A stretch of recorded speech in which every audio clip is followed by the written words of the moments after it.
আসসালামু আলাইকুম। সবাই কেমন আছেন? আমি আলহামদুলিল্লাহ আল্লাহর রহমতে ভালো আছি। সপ্তাহের শ্রেষ্ঠ দিন আজকে পবিত্র জুমার দিন। আজকে সকাল থেকেই অনবরত বাতাস এবং তুফান চলতেছে। আমার কিন্তু এই ভিডিওটা তো করতেছি, আপনারা কিন্তু আমার ভিডিওটা একটু লং। আমি আপনারা আমার ভিডিওটা দেখবেন, লাইক কমেন্ট শেয়ার করে পাশে থাকবেন। আমি ওই যে বাতাস হইতেছে এরকম একটা ভিডিও আপনাদের জন্য করছি।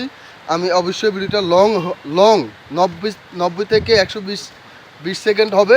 তো অবশ্যই ভিডিওটা দেখবেন, লাইক কমেন্ট করে পাশে থাকবেন, সবার জন্য দোয়া করবেন।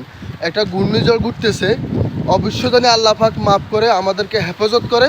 সবাই সবার জন্য দোয়া করবেন। আল্লাহ হাফেজ, আসসালামু আলাইকুম।